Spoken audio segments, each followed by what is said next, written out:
Before I let myself get sucked up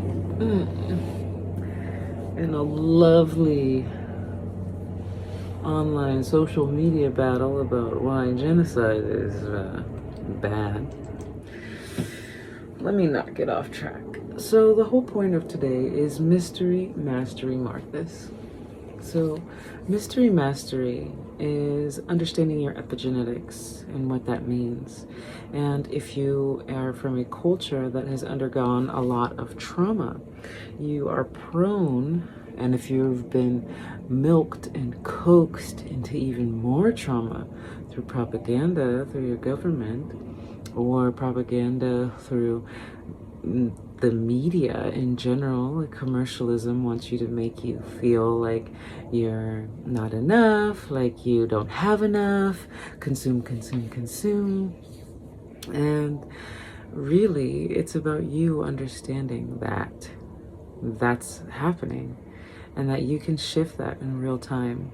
So let's say you are of a race or a culture that undergoes extreme prejudice or underwent anyway. You have and your people have undergone extreme prejudice, and you are now in a state of place where you can actually have peace.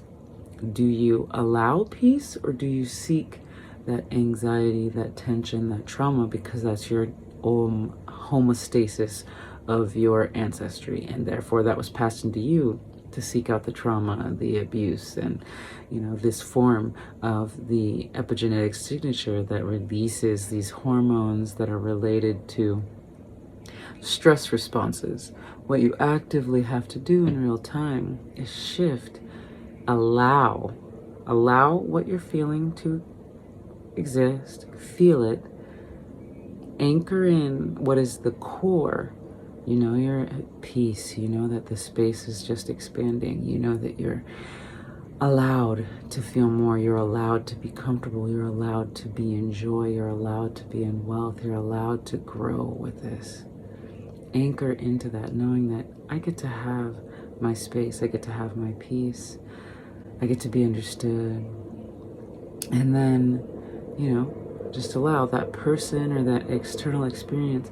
It will be there, but it doesn't necessarily have to affect you in the same way.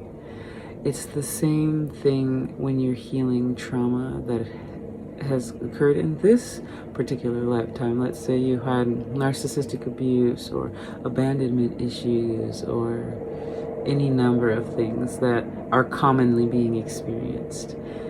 Just because you experienced it, you are allowed to feel that. Anchor in knowing that that feeling doesn't have to stay there, that you can shift it, and then allow those great things to come to you. Allow that peace to settle in. Allow that discomfort. Someone else can be uncomfortable by your words and your presence. It's okay to be loud about how it is you feel and express. So for this example of what I just witnessed, okay, I can go into my hindbrain and go into fight or flight and say, these people in war are bad, and yes, this is all accurate and true. I am allowing myself to feel that, but anchoring in, knowing that it's not my battle. I'm not fighting this for them.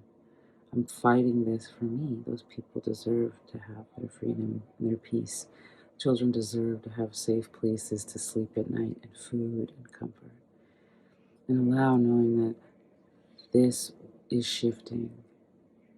Knowing that I am doing the work to stand up for what I believe in, to let my voice be heard. And it's okay if it comes across someone else's opinion who's extremely triggered, who's stuck in hindbrain, fight, flight, fornicate.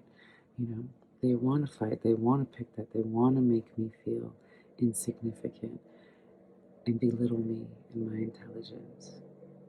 And I'm going to allow it because I see through that. I understand and I'm anchored in the knowing that I'm on the right side of history. Understanding that I and my people have come and gone through enough. And we're shifting the planet by making the right choices. By standing arm in arm with others who agree with us. And yes, they may be loud and they may have convinced themselves, but we know, we anchor, we know, and we allow that wave to pass, because once they're no longer in fight or flight, once they realize they're not really under attack, they're actually attacking others, it's the same way that trauma is passed down. Right? They were abused in a sense, and they don't want to acknowledge that they feel hurt from that abuse. So they abuse others, and that happens. But it doesn't have to. You can stop it here and now. So trust your skill set, trust your ability. Allow, anchor, and adjust. Adjust, knowing that you can be triggered, knowing that you can be set into that space. But as soon as you recognize it, anchor yourself into what your core beliefs are and adjust again. Allow the emotion, anchor in, and adjust. So how this works with epigenetics is you are shifting what the primary response is through allowing the feeling to process through your system, so that it's no longer pushing you into that hindbrain, and then anchoring into the frontal lobe of the actual state of being that you're cultivating.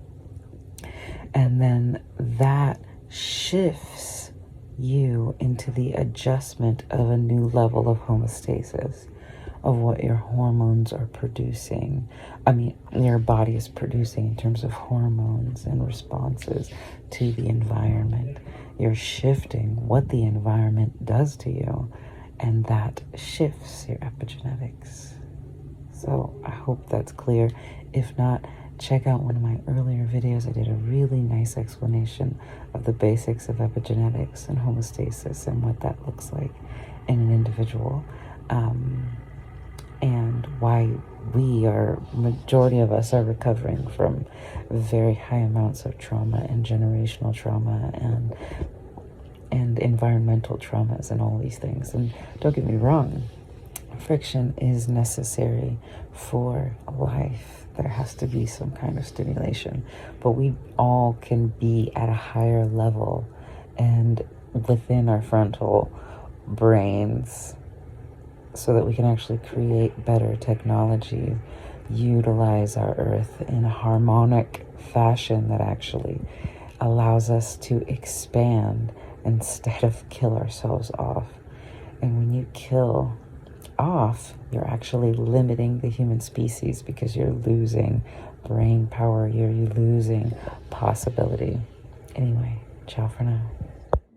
Okay, I love you. Bye-bye. Good night.